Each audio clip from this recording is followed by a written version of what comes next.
Dear student, जैसा कि आप देख रहे हैं ये हमारा 2023 का फाइनल एग्ज़ाम का क्वेश्चन पेपर है जो कि क्लास 12th का है। तो इस पेपर को ऑलरेडी हम ऑब्जेक्टिव जितने भी हैं सॉल्व कर चुके हैं। मैंने उसका वीडियो आप सबके साथ शेयर किया हुआ है। अगर आपने वीडियो नहीं देखा है तो प्लीज़ जाकर पहले वो वाला वीडियो देखिए जिसमें मैंने सारे ऑब्जेक्टिव्स बताए हुए हैं।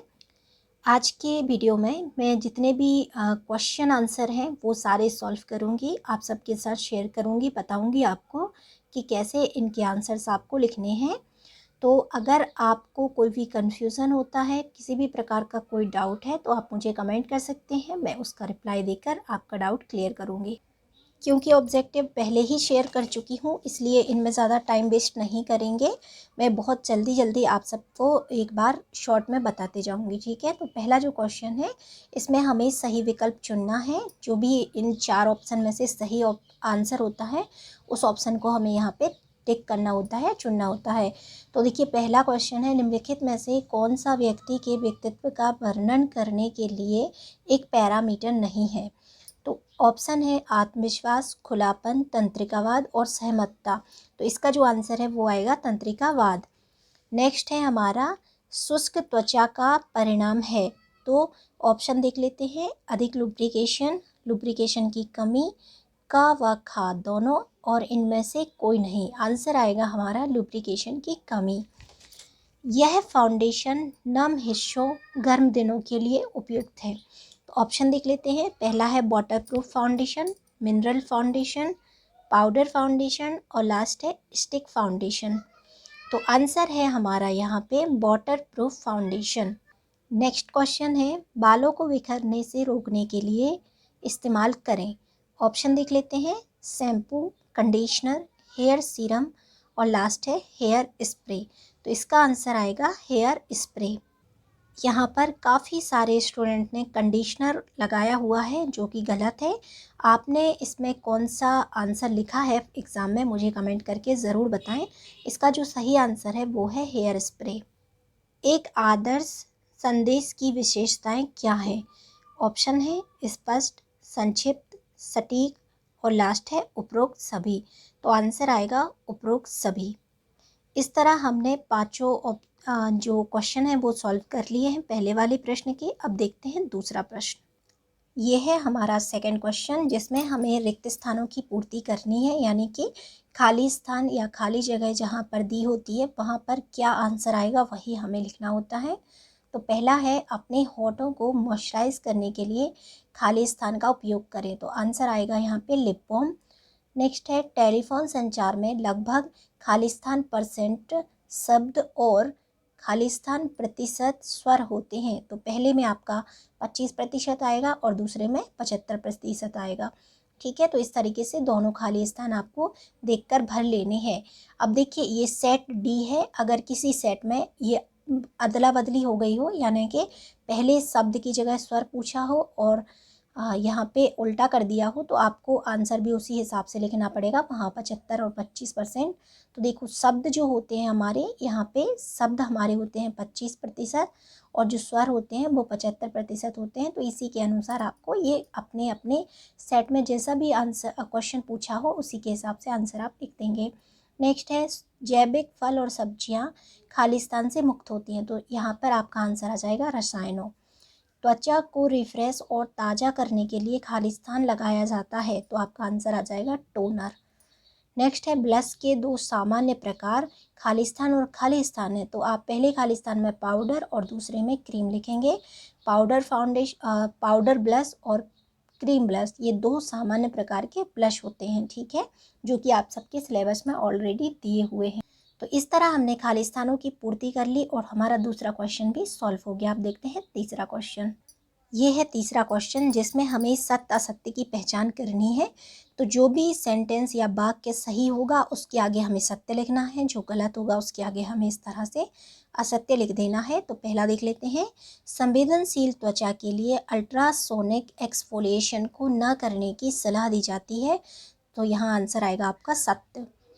अब आप सत्य ही लिखेंगे, सत्य की जगह पे इस तरीके से ऐसा जो राइट का टिक होता है वो नहीं लगाएंगे, आपको सत्य ही लिखना है, ठीक है। और असत्य की जगह भी क्रॉस ना लगाकर असत्य ही लिखना है, कई बार मैं आपको बता चुकी हूँ। नेक्स्ट है, कलर व्हील पर एक दूसरे के ठीक बगल में पाए जाने वाले रंग को पूरक रंग कहते हैं, तो ये असत्य है, यहाँ पे आप लिखेंगे असत्य। बाइफ्स फाउंडेशन, कंसीलर और आई शेडो को हटा सकते हैं, तीसरा है जो कि सत्य है, तो इसके आगे आप लिखेंगे सत्य। चौथा है, दूसरों के प्रति निष्पक्ष और विनम्र व्यवहार सैलून आचार संहिता में सम्मिलित नहीं है, तो आंसर आएगा आपका असत्य। लास्ट वाला देख लेते हैं, उपचार से पहले और बाद में सैनिटाइज़र का उपयोग करें, तो सही बात है, यहाँ पे आप लिखेंगे सत्य। तो इस तरीके से हमने सत्यासत्य भी कर लिए हैं। अब ये जितने भी ऑब्जेक्टिव मैंने करवाए हैं ये सारे बहुत ही स्पीड से फास्ट करवाए हैं, ताकि आपका टाइम वेस्ट ना हो। पहले ही मैं इन्हें डिटेल में आपके साथ शेयर कर चुकी हूँ, और भी अच्छे से समझना हो तो आप वो वाला वीडियो देख सकते हैं। अब है हमारा चौथा क्वेश्चन, जिसमें हमें सही जोड़ियाँ बनानी हैं। तो सही जोड़ियों का सही तरीका क्या है बनाने का, वो भी मैं आपसे कई बार शेयर कर चुकी हूँ।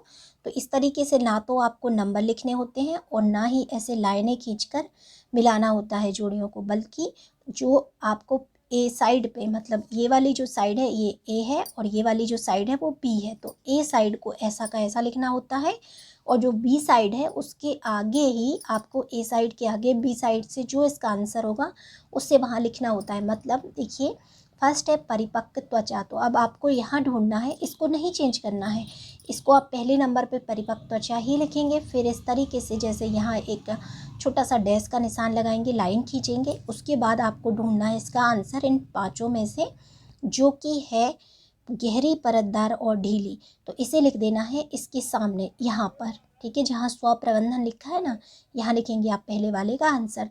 तो इस तरीके से एक आपकी जोड़ी बन जाएगी। फिर दूसरा आएगा कोला आईलाइनर, तो आप दूसरा नंबर डालेंगे और लिखेंगे कोला आईलाइनर।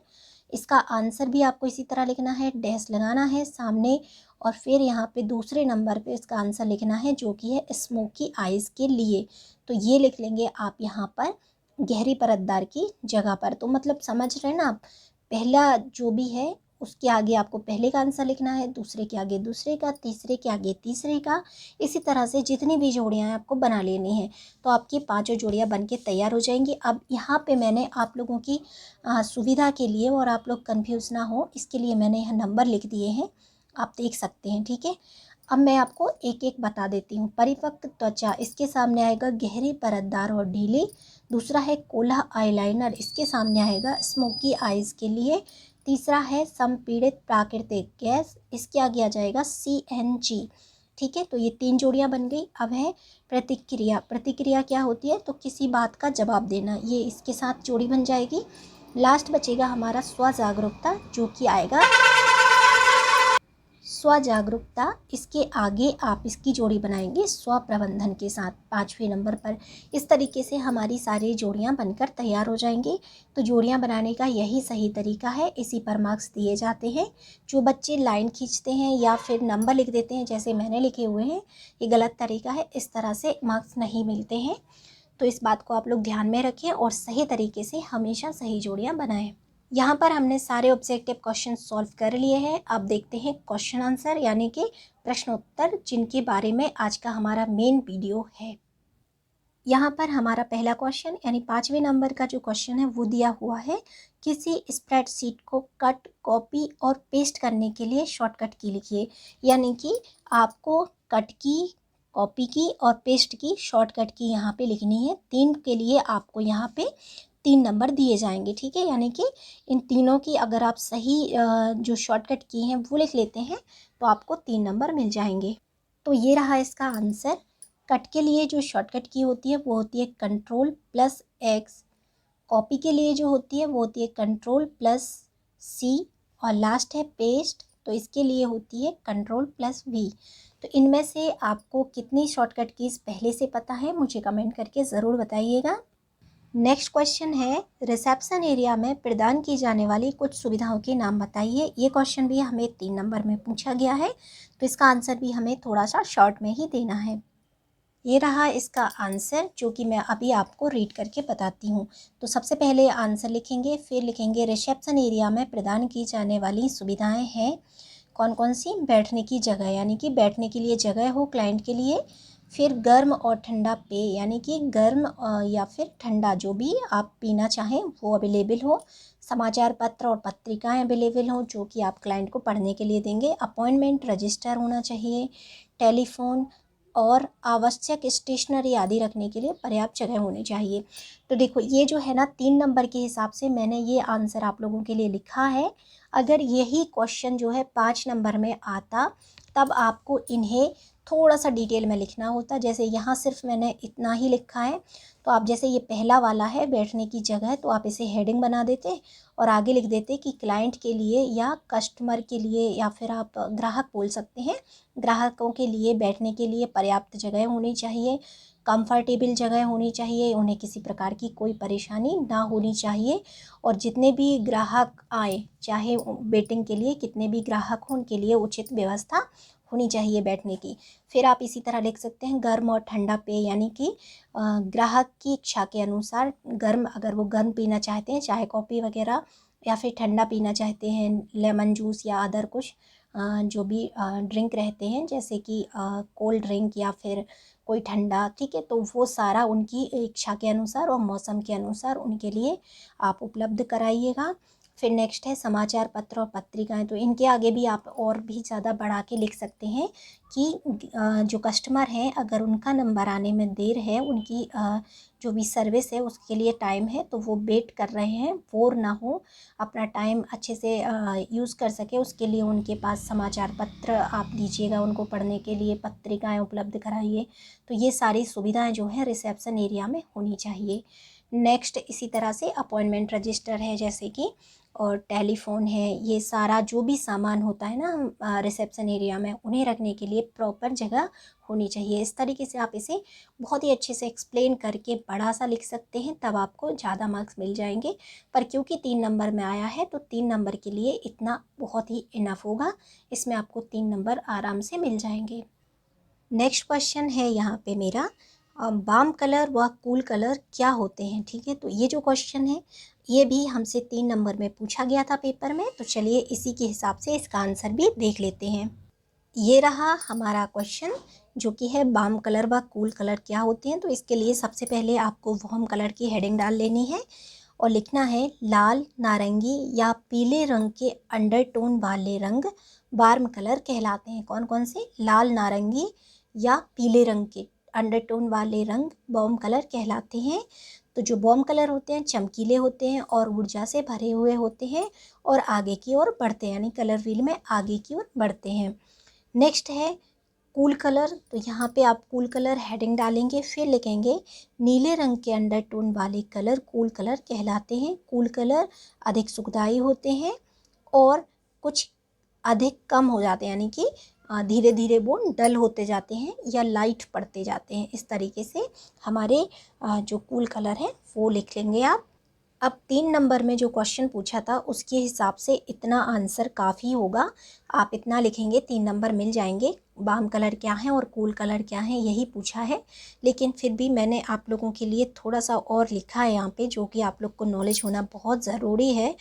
तो चलिए ये भी देख लेते हैं यहाँ पे क्या लिखा है। तो मैंने यहाँ बैन परीक्षण लिखा है, जिससे कि हम किसी भी क्लाइंट का ये पता लगा सकते हैं कि उनका जो अंडरटोन है वो वार्म है या कूल है। ठीक है, तो पहली देखो 2 तरीके से हम ऐसा टेस्ट कर सकते हैं, चेक कर सकते हैं। तो पहला तरीका देख लेते हैं। सबसे पहले कलाई के नीचे की खून की नलियों को देखें। कलाई के नीचे, जैसे कि अब हमारा हाथ होता है तो कलाई के नीचे यहाँ पे आप देखेंगे, जैसे ये हमारी कलाई है तो यहाँ हमारी काफ़ी नसें या जो हमारी वेन है वो दिखाई देती रहती हैं। तो आपको इनको बहुत ध्यान से अपने क्लाइंट के हाथ में इस तरीके से चेक करनी है और आपको देखना है कि उनकी जो नसें हैं उनका कलर क्या है। ठीक है, तो कलर क्या हो सकता है? नीला हो सकता है या फिर हरा हो सकता है। तो यही हमें टेस्ट करना है। अब देखिए यहाँ पे, यदि खून की नली का रंग नीला दिखाई दे, मान लीजिए कि नीला दिखाई देता है, तो जो क्लाइंट होगा वो, उसकी अंडरटोन कैसी होगी? वार्म अंडरटोन होगी। ठीक है, और वार्म अंडरटोन होने से मेकअप के लिए आप उनको वार्म कलर का इस्तेमाल करेंगे, ठीक है, तो उनके ऊपर ज़्यादा अच्छे से सूट करेगा।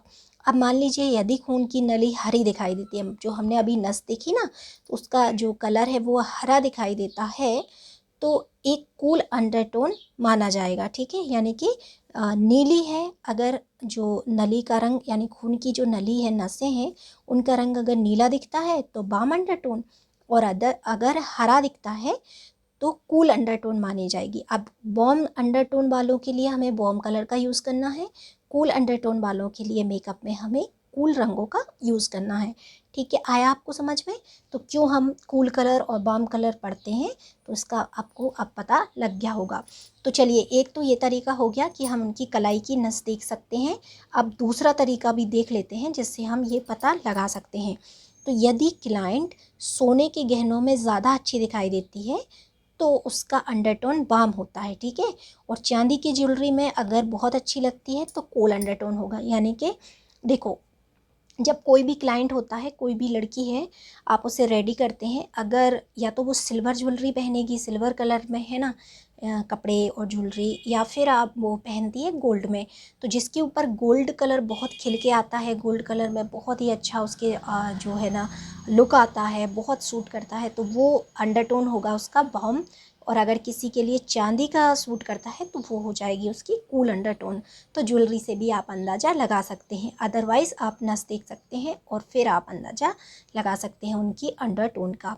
अंडरटोन पता होने से हमें काफ़ी ज़्यादा हेल्प मिलती है मेकअप में। मेकअप के लिए फिर हम उन्हीं रंगों का इस्तेमाल करते हैं जैसा क्लाइंट का अंडरटोन होगा। इसके अलावा क्लाइंट के लिए ज्वेलरी पहनाना या फिर क्लाइंट के लिए कपड़े डिसाइड करना, ये सारे जो रंग होते हैं ना, वो उनकी अंडरटोन पर निर्भर करते हैं। उसी से उनके ऊपर क्या सूट करेगा और क्या नहीं, इस बात का आइडिया लगाया जाता है। तो मुझे उम्मीद है आपको ये क्वेश्चन बहुत अच्छे से क्लियर हो गया होगा। कोई भी कन्फ्यूज़न हो तो कमेंट करिएगा। नेक्स्ट क्वेश्चन है 8वें नंबर का, संचार को परिभाषित कीजिए व संचार के तत्व लिखिए। ये जो क्वेश्चन है ये भी 3 नंबर में आया था, तो 3 नंबर के हिसाब से ही मैं आपको संचार समझा देती हूँ। तो संचार की परिभाषा में सबसे पहले आपको ये लिखना होता है कि संचार है क्या, ठीक है। तो संचार का पूरा जो चैप्टर है ना, मैंने बहुत ही अच्छे से आप सबको समझाया हुआ है। आप हमारी रोजगार कौशल वाली प्लेलिस्ट में जाके देखेंगे ना, तो आपको क्लियर हो जाएगा संचार क्या है, कितने तत्व होते हैं, 7 C's क्या हैं, बहुत सारी संचार के बारे में जितनी भी जानकारी है सारी कुछ मिल जाएगी आपको। फिर भी मैं इस वीडियो में आपको इस क्वेश्चन का आंसर दे देती हूँ। तो बहुत शॉर्ट में आपको बताना है संचार क्या है। तो सूचनाओं, विचारों, भावनाओं तथा भावों का आदान प्रदान करना संचार कहलाता है, ठीक है। इतना लिखेंगे। फिर लिखेंगे संचार 2 या 2 से अधिक व्यक्तियों अथवा समूह में भी हो सकता है। यानी संचार क्या चीज़ है? तो संचार सूचनाओं का, विचारों का, भावनाओं का और भावों का आदान प्रदान करना है। यानी जब 2 व्यक्ति या 2 से ज़्यादा व्यक्ति आपस में बातचीत करके किसी भी जानकारी को साझा करते हैं, आदान प्रदान करते हैं, तो उस चीज़ को या उस प्रक्रिया को हम कहते हैं संचार, ठीक है। बातचीत करना यानी संचार करना। अब संचार कैसे हो सकता है? तो देखो, 2 व्यक्ति तो चाहिए कम से कम बात करने के लिए, है ना। एक व्यक्ति खुद से तो बात करेगा नहीं, तो 2 व्यक्ति, है ना। तो संचार 2 व्यक्ति या 2 से अधिक व्यक्ति, ठीक है। 2 से अधिक यानी 3 हो सकते हैं, 4, 5, 6 कितने भी हो सकते हैं। तो संचार 2 या 2 से अधिक व्यक्तियों के बीच या फिर समूह में यानी ग्रुप में भी हो सकता है। आप देखो ग्रुप में कैसे होता है, मान लीजिए कि कोई भी एक शिक्षक है क्लास में, जब वो कुछ पढ़ाता है, समझाता है, तो बोलने वाला एक होता है लेकिन सुनने और समझने वाले कई सारे लोग होते हैं। तो वो जो भी जानकारी देता है, सारे बच्चे या सारे स्टूडेंट उस बात को ध्यान से सुनते हैं। तो इस तरीके से समूह में वहाँ पे संचार होता है। तो संचार क्या है ये आपको समझ में आ गया। हमने संचार की डेफिनेशन यहाँ पे लिख ली। अब देखते हैं संचार के तत्व। संचार के तत्व यानी संचार किन चीज़ों से मिलकर बनता है। संचार यानी कि जानकारी का जो आदान प्रदान होता है ना, तो उस पूरी प्रक्रिया में कितने भाग होते हैं, कितने पार्ट होते हैं, कितनी चीज़ों की हमें ज़रूरत होती है एक संचार करने में, ठीक है। तो ये यहाँ पे 5 संचार के तत्व होते हैं। सबसे पहले तो आप इनको समझ लो कि 5 होते हैं। पहला है प्रेषक, संदेश, माध्यम, प्राप्तकर्ता और फीडबैक। इस तरीके से 5 होते हैं। अब देखो पहला कौन होता है? प्रेषक। प्रेषक वह व्यक्ति होता है जो संचार या संदेश भेजता है या जानकारी भेजता है। मान लीजिए किसी व्यक्ति ने कोई मैसेज दिया, ठीक है, और लोगों को देने के लिए कि कल आपको स्कूल 10 बजे आना है, मान लीजिए, तब प्रेषक है वो जिसने ये बात बोली, जो भी टीचर है उसने अगर आपसे कहा कि कल आप सभी को 10 बजे स्कूल आना है, तो प्रेषक कौन हो गया? वो टीचर जिसने संदेश भेजा है यानी संदेश दिया है, ठीक है। अब दूसरा होता है संदेश, तो जो जानकारी प्रेषक के द्वारा दी गई है वो संदेश होगी।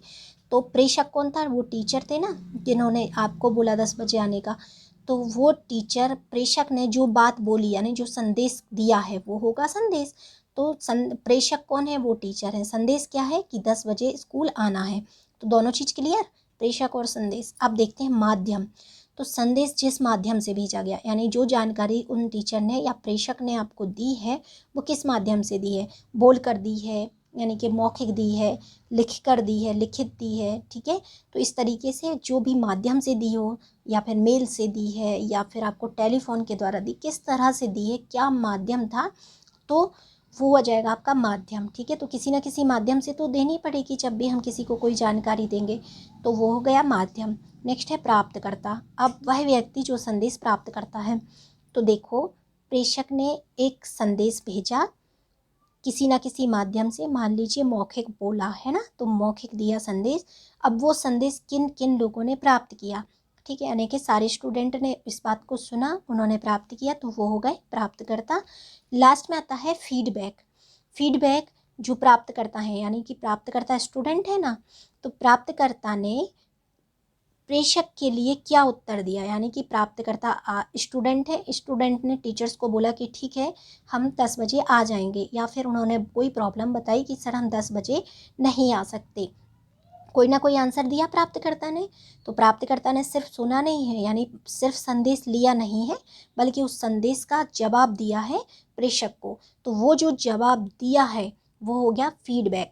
यानी कि इस पूरे सेंटेंस में प्रेषक है सर या टीचर, संदेश है कि 10 बजे स्कूल आना है, माध्यम है मौखिक, प्राप्तकर्ता है स्टूडेंट जिन्होंने सुना, और फीडबैक है कि हम 10 बजे नहीं आ सकते, या फिर ठीक है हम 10 बजे आ जाएंगे, ये इनका फीडबैक है। तो इस तरीके से इतनी चीज़ों से मिलकर हमारा एक जो संदेश है वो कंप्लीट होता है, या एक जो संचार है वो कंप्लीट होता है।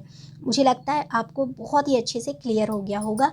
फिर भी कोई भी डाउट हो तो कोई घबराने की बात नहीं है, कमेंट करोगे तो मैं आपको रिप्लाई ज़रूर दे दूँगी, ठीक है। और इसके अलावा अगर आप संचार को और भी ज़्यादा डिटेल में इनके बारे में हर एक चीज़ समझना और जानना चाहते हैं ना, तो आप मेरे बहुत सारे वीडियोस हैं संचार के ऊपर, क्योंकि पूरी यूनिट ही संचार की है, तो मैंने उसको पहले ही कवर कराया हुआ है। आप उसे देखेंगे तो और अच्छे से क्लियर हो जाएगा। नेक्स्ट क्वेश्चन है लक्ष्य निर्धारण को परिभाषित कीजिए। ये भी 3 नंबर में पूछा गया है। चलो इसका आंसर भी देख लेते हैं। ये है आपका आंसर। मैं आपको जल्दी जल्दी इसे पढ़ के सुनाती हूँ। लक्ष्य तय करना आपके व्यक्तिगत के साथ साथ पेशेवर जीवन में एक बहुत ही आवश्यक कारक है। आपकी लक्ष्य निर्धारण की प्रक्रिया यह तय करती है कि आप अपना जीवन कैसे जीना चाहते हैं, आप कहाँ रहना चाहते हैं, और भविष्य में आप कैसे और क्या बनना चाहते हैं, ठीक है। तो ये होता है लक्ष्य निर्धारण। तो लक्ष्य निर्धारण के ऊपर पहले ही सेपरेट वीडियो है, उसे आप देख लीजिएगा। आज के लिए मैंने इसे शॉर्ट में बता दिया। 3 नंबर के सारे क्वेश्चन हो गए हैं। अब देखते हैं 5 नंबर वाले क्वेश्चन। तो पहला है इलेक्ट्रिक ब्रश क्या है, इसके लाभ और विपरीत संकेत लिखिए। चलिए इसका आंसर देख लेते हैं। इलेक्ट्रिक ब्रश का जो आंसर है वो आपको मिलेगा आपकी बुक के पेज नंबर 68 पर, जो कि बहुत ही अच्छे से दिया हुआ है। आप यहाँ से इसे पढ़ सकते हैं।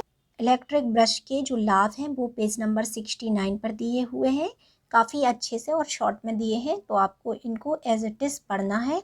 फिर दिया है कि सही ब्रश का चुनाव कैसे करें या सही ब्रश कैसे चुनें, तो यहाँ पर आपको ये भी मिल जाएंगे 3 पॉइंट।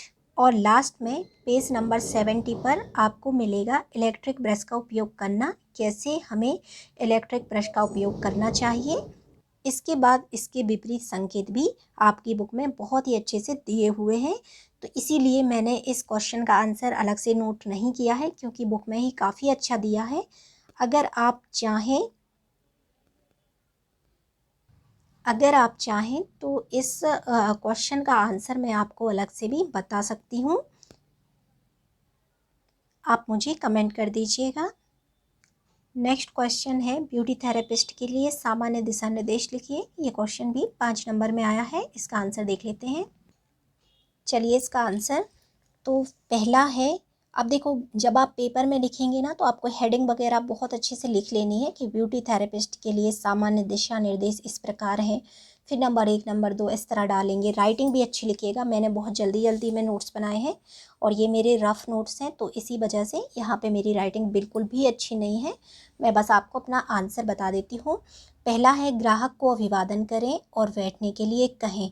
तो जो ब्यूटी थेरेपिस्ट होती हैं उसकी क्या जिम्मेदारी होनी चाहिए, क्या उसके लिए गाइडलाइंस हैं, वही हम यहाँ पे लिखेंगे। ग्राहक को स्टाइलिस्ट के पास ले जाएं, यदि देर हो तो चाय और कॉफ़ी दें। आवश्यकता अनुसार ग्राहकों को संगठनात्मक सुविधाओं, सेवाओं, कीमतों और लेआउट के बारे में बताएं। ईमेल का जवाब दें। गलत बुकिंग, सेवा में देरी या किसी अन्य गलती के मामले में माफ़ी मांगें। ग्राहकों को शांत करने का प्रयास करें। ग्राहकों को प्रस्ताव देने और सुधार की व्यवस्था करने का प्रयास करें। ग्राहकों को संदेश भेजें। डिस्प्ले का रखरखाव करें और पूछे जाने पर क्लाइंट की सहायता करें।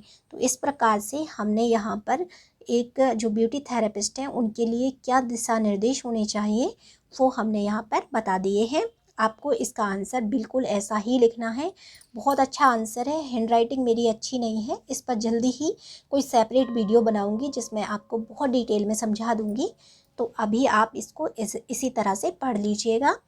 नेक्स्ट क्वेश्चन है, फेस पाउडर लगाने के चरण व लाभ लिखिए। तो यहाँ पे चरण का मतलब होता है विधि या तरीका, या जो भी स्टेप्स हम जिस तरह से भी फेस पाउडर लगाते हैं उनके स्टेप्स लिखना है और लाभ लिखना है। ठीक है, तो ये दो जो चीज़ें हैं वो आपको लिखनी है। 5 नंबर का ये क्वेश्चन आया है। तो सबसे पहले आप यहाँ पे चरण हेडिंग लगाएंगे, लिखेंगे, फिर आंसर लिखेंगे। पहला नंबर डाल के एक बाउल में थोड़ा सा लूज़ पाउडर या फेस पाउडर निकालें।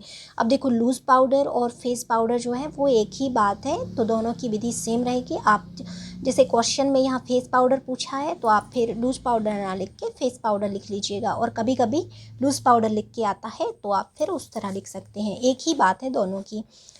यदि ब्लॉक पाउडर का उपयोग कर रहे हैं तो पैलेट नाइफ में से एक कटोरी में थोड़ी मात्रा में खुरच कर डालें।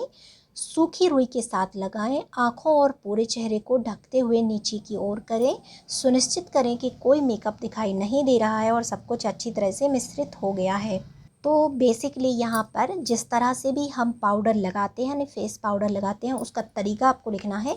क्या करते हैं, सबसे पहले बाउल में हम थोड़ा सा पाउडर निकालते हैं। अब ब्लॉक पाउडर यानी जो जमा हुआ पाउडर होता है ना, जो केक वाला, अगर हम उसका यूज़ कर रहे हैं तो क्या करेंगे, एक नाइफ़ यानी पैलेट नाइफ़ की हेल्प से किसी कटोरी में थोड़ा सा खुरच कर निकाल लेंगे, जितना भी हमें यूज़ करना है।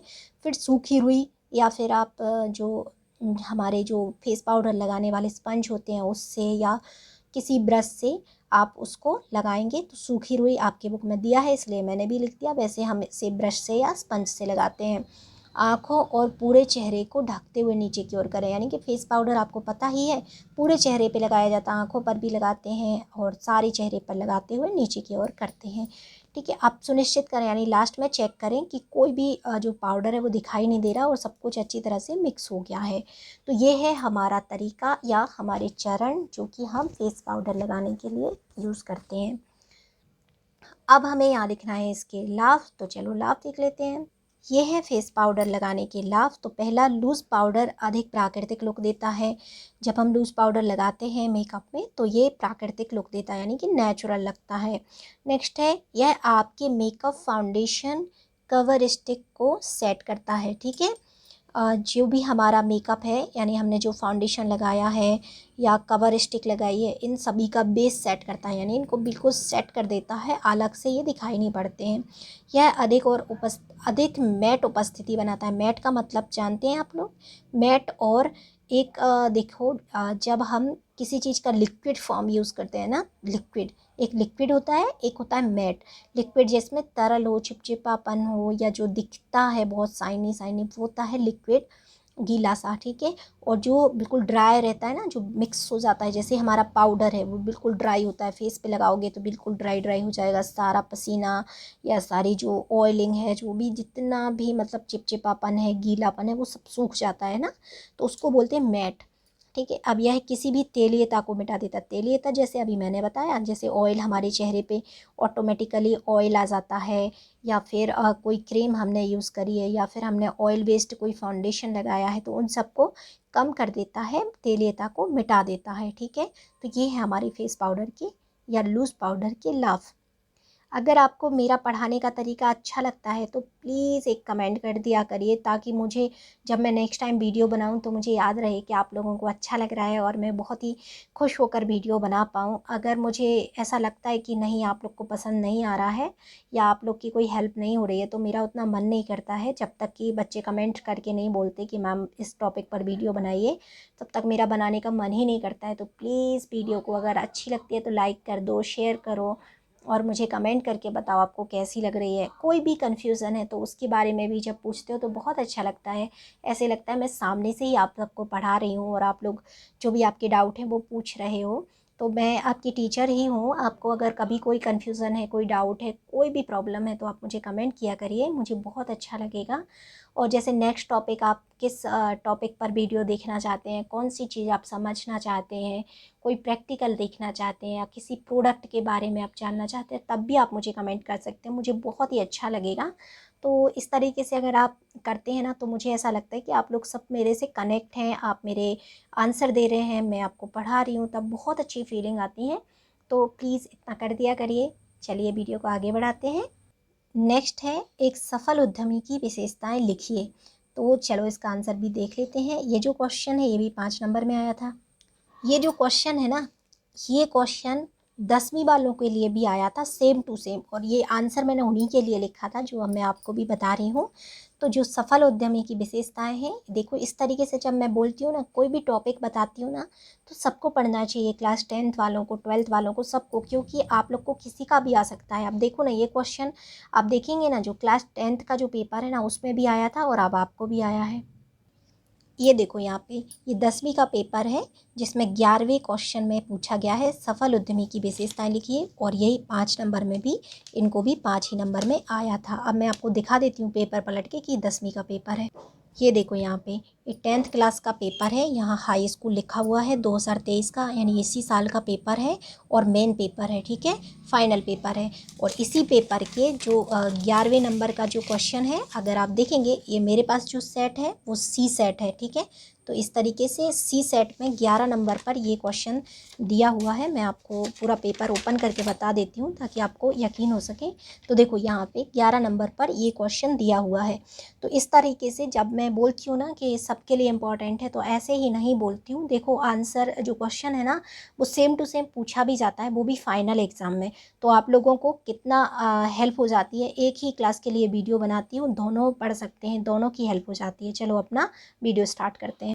तो ये आंसर है हमारा, वे खुद पर और अपनी क्षमताओं पर विश्वास करते हैं, वे अपने व्यापार में नए विचारों को आजमाने की कोशिश करते हैं, वे धैर्यवान होते हैं, वे व्यवसाय के बारे में रचनात्मक रूप से सोचते हैं, वे अपने कार्यों की जिम्मेदारी लेते हैं, वे उनके बारे में सोचने के बाद ही निर्णय लेते हैं, वे कड़ी मेहनत करते हैं और वे कभी हार नहीं मानते। इस तरीके से एक सफल उद्यमी की विशेषताएं होती हैं। अब 5 नंबर में इतना लिखोगे ना तो पूरे मार्क्स मिल जाएंगे। अगर ज़्यादा नंबर में आ जाए, बाई चांस 7 नंबर में आता है, तब आपको बहुत अच्छे से एक्सप्लेन करते जाना है इन्हीं चीज़ों को, कि जैसे यहाँ पे ये लिख दिया ना मैंने बे, ये बे की जगह आपको सफल उद्यमी लिखना है, क्योंकि मैंने यहाँ अपना टाइम बचाने के लिए ऐसा लिख दिया था, मुझे जल्दी थी। तो आप यहाँ लिखेंगे सफल उद्यमी खुद पर और अपनी क्षमताओं पर विश्वास करते हैं, सफल उद्यमी अपने व्यापार में नए विचारों को आजमाने की कोशिश करते हैं। थर्ड लिखेंगे सफल उद्यमी धैर्यवान होते हैं। फिर लिखेंगे सफल उद्यमी व्यवसाय के बारे में रचनात्मक रूप से सोचते हैं। इस तरह आप लिखेंगे तो आपको 7 नंबर भी मिल जाएंगे। अगला हमारा 14 नंबर का क्वेश्चन देख लेते हैं। सैलून रिसेप्शनिस्ट की जिम्मेदारी के क्षेत्रों के नाम बताएं। ठीक है, ये जो क्वेश्चन है ये भी 5 नंबर में आया हुआ है। चलो इसका आंसर भी देख लेते हैं। ये रहा आपका आंसर। अब बहुत जल्दी जल्दी बता रही हूँ क्योंकि टाइम बहुत कम है और वीडियो बहुत लंबा हो गया है, इसलिए शॉर्ट में बताती हूँ, ठीक है। तो फ़ोन कॉल का जवाब देना, अपॉइंटमेंट को शेड्यूल करना, सैलून में प्रवेश करने पर ग्राहकों का स्वागत करना, प्रश्नों के उत्तर देना, पैसे और नकदी का वाले जो रजिस्टर है उनको संभालना, अपॉइंटमेंट की पुष्टि करने के लिए कॉल करना, ज़रूरतमंद स्टाइलिस्ट की मदद करना, ओपनिंग और क्लोजिंग बैलेंस का रखरखाव करना, कैश बॉक्स का रजिस्टर में पर्याप्त बदलाव करना, ठीक है। तो कैश बॉक्स और रजिस्टर में पर्याप्त बदलाव करना, ये सारे हमारे सैलून रिसेप्शनिस्ट की जिम्मेदारी है, उनके काम है, ठीक है। तो इस तरीके से हमने इसका भी आंसर देख लिया यहाँ पे। अब नेक्स्ट बहुत इंपॉर्टेंट क्वेश्चन है 15 नंबर का, जो कि है फेशियल मसाज को चरण दर चरण समझाइए। इसका जो आंसर है, मैंने काफ़ी अच्छा आंसर इसका आप लोग के लिए तैयार किया है, जिसे मैं नेक्स्ट किसी वीडियो में आप सबके साथ शेयर करूँगी। खाली अभी मैं आपको बता देती हूँ कि आपको यहाँ लिखना क्या था। तो फेशियल में जो हम मसाज करते हैं ना चेहरे की, उसके क्या तरीके हैं, क्या स्टेप्स हैं, कैसे हमें करना चाहिए, यही आपको इसमें लिखना था।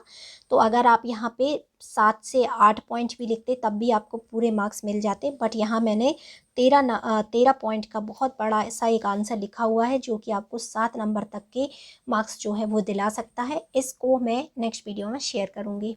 फाउंडेशन क्या है व इसके प्रकारों को समझाइए, इसका मैं आपको लिंक दूंगी डिस्क्रिप्शन बॉक्स में, आप वहां इस वीडियो को देख लीजिएगा। उस पर मैं ऑलरेडी एक बहुत ही अच्छा वीडियो बना चुकी हूं, अगर उसे देखेंगे तो आपको ये चैप्टर जो है पूरा का पूरा समझ में आ जाएगा। नेक्स्ट है भुगतान की प्रक्रिया विस्तार से वर्णन कीजिए। तो देखो, इसको भी देख लेते हैं।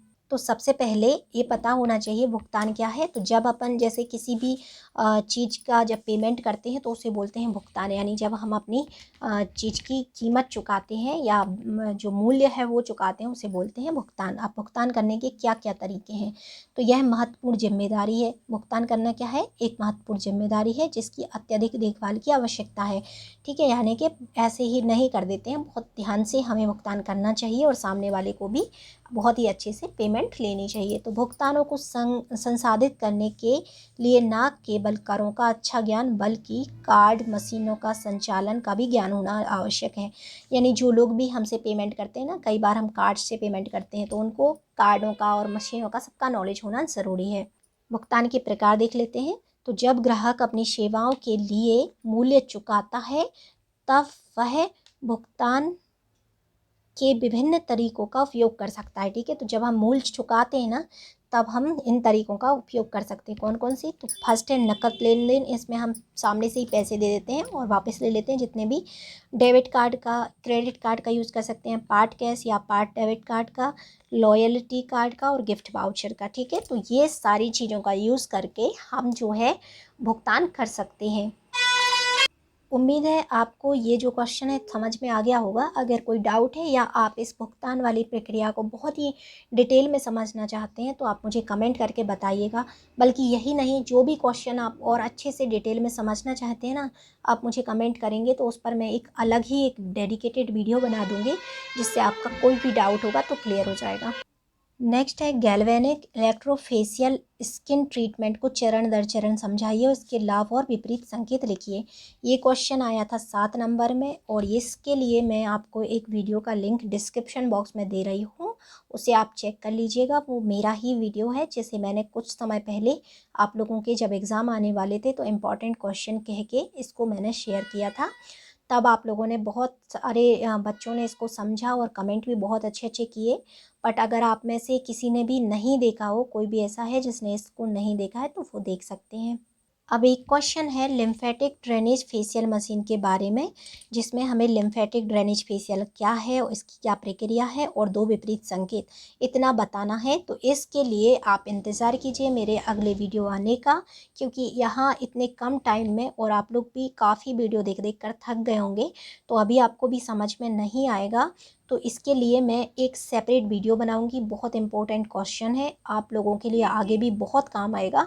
तो इसको जल्दी जल्दी में नहीं बताना है, इसे बहुत डिटेल में समझाना है, इसलिए नेक्स्ट वीडियो में मैं आपके साथ इसके बारे में शेयर करूंगी। तब तक आप मेरे जो अदर वीडियोस हैं उन्हें आप देख सकते हैं। लास्ट क्वेश्चन है यहाँ पे, मेकअप हटाने की तकनीक के नाम लिखिए और उन्हें विस्तार से समझाइए। चलिए इसका आंसर देख लेते हैं। कुछ टाइम पहले जब मैंने आपको ये जो क्वेश्चन शेयर किया था, तब मैंने आपसे कहा था बहुत इंपॉर्टेंट क्वेश्चन है, एग्ज़ाम में आएगा। और देखिए एग्ज़ाम में आया भी है। मेरे बताए हुए ऑलमोस्ट सारे के सारे क्वेश्चन जो हैं वो एग्ज़ाम में आए हुए हैं। अगर आपने वो वीडियो नहीं देखा ना, जिसमें मैंने आपको अपने इम्पॉर्टेंट क्वेश्चन और आपका जो क्वेश्चन पेपर है दोनों को कंपेयर करके, दोनों को मैच करके बताया था, तो उसे ज़रूर देखिएगा। आपको पता लगेगा कि मेरा बताया हुआ हर एक क्वेश्चन पेपर में आया है। तो इस तरह से जब भी मैं कोई क्वेश्चन आपसे कहती हूँ ना कि इसे पढ़ लीजिएगा, इम्पॉर्टेंट है, तो अब आप लोग उसको बहुत सीरियसली पढ़ा करिए, क्योंकि देखिए एग्ज़ाम में आते भी हैं। चलो इसका आंसर देख लेते हैं। तो सामान्यतः मेकअप हटाने की जो तकनीकें हैं वो इस प्रकार हैं। पहला है वाइप्स या टॉबलेट्स का उपयोग करना, टोनर का उपयोग करना, माइसेलर वाटर का उपयोग करना, चौथा है कोल्ड क्रीम का उपयोग करना, और लास्ट है क्लींजिंग ऑयल का उपयोग करना या क्लींजिंग मिल्क का उपयोग करना। तो ये तो आपको यहाँ पे हेडिंग्स लिख लेनी है, सारे पॉइंट्स लिख लेने हैं। अब हम इनके बारे में डिटेल में देखते हैं। तो देखो पहला वाला देख लेते हैं, वाइप्स वाला। इसमें क्या होता है, यह तकनीक दैनिक उपयोग के लिए सबसे उपयुक्त है, यानी कि हम जो रोज़ यानी हर रोज़ यूज़ करना चाहें ना, तो वो सबसे बेस्ट तकनीक है वाइप्स का यूज़ करना। यह एक तरह के वाइप्स या पेपर नैपकिन होते हैं, ठीक है। वाइप्स यानी कि पेपर के कुछ हैंकी टाइप के या नैपकिन टाइप के होते हैं। तो ये पेपर नैपकिन होते हैं जिनका हम यूज़ कर सकते हैं अपने मेकअप को रिमूव करने के लिए, ठीक है। तो मेकअप हटाने के लिए यूज़ कर सकते हैं। इन वाइप्स से हम फाउंडेशन, लिपस्टिक और आई शेडो को आसानी से हटा सकते हैं। देखो यहाँ से ना एक आपका ऑब्जेक्टिव भी सॉल्व हो गया। आया था ना ऑब्जेक्टिव कि वाइप्स का यूज़ करके हम फाउंडेशन और आई शेडो वगैरह इनको हटा सकते हैं या नहीं, सत्य में आया था। तो यहाँ पे इनको हम हटा सकते हैं। इनका इस्तेमाल करना बहुत आसान है। क्यों आसान है? क्योंकि देखो एक पैकेट होता है जिसके अंदर कई सारे टिश्यू पेपर की तरह पेपर नैपकिन होते हैं, जिन्हें हमें बस एक को निकाला और बस अपने जो फेस है उसको क्लीन कर लेते हैं। थोड़े से गीले होते हैं, उनमें जो क्लींजर है वो डले हुए होते हैं, जिसकी वजह से बहुत आसानी से हमारा जो मेकअप है वो निकल जाता है। तो इनको यूज़ करना आसान है। और अगर जैसे हम कभी किसी यात्रा पर जा रहे हैं या दूर जा रहे हैं, डिस्टेंस कवर कर रहे हैं, तो जर्नी के दौरान हमें अपने चेहरे को फ्रेश रखना है, उसके लिए भी हम इनका यूज़ कर सकते हैं। बहुत आसान है। आप रख लीजिए एक पैकेट और जब भी मर्जी आप निकालिए और अपना चेहरा साफ़ कर लीजिए। आपको पानी की भी ज़रूरत नहीं है और किसी भी जगह आप इन्हें यूज़ कर सकते हैं। आप अपने बैग में ले जा सकते हैं, जिससे कि इनको ले जाना बहुत आसान होता है। अल्कोहल मुक्त वाइप्स का उपयोग करने से त्वचा सूखने की जो संभावना है बहुत कम हो जाती है, यानी कि अल्कोहल नहीं होना चाहिए। अब वाइप्स जो है ना बहुत प्रकार के आते हैं, तो आप देख लीजिए कि जिनमें अल्कोहल ना हो वो वाइप यूज़ करेंगे। तो जो फेस ड्राई हो जाता है ना बाद में, अगर हम अच्छे से फेस को साफ़ करते हैं तो आपने देखा होगा ड्राइनेस आ जाती है, तो वो नहीं आएगी। तो इस तरीके से वाइप्स हो गया पहला वाला। अब दूसरा है टोनर, ठीक है। टोनर क्या होता है, तो आप सबको पता है टोनर एक लिक्विड होता है, ठंडा ठंडा लगता है।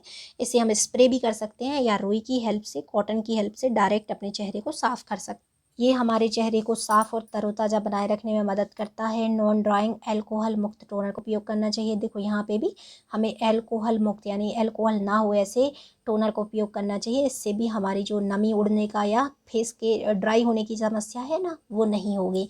नेक्स्ट है माइसेलर वाटर। तो माइसेलर वाटर एक प्रकार का पानी होता है ना, वाटर होता है, जैसे गुलाब जल होता है ना, वो भी तो एक जल है, पानी है ना।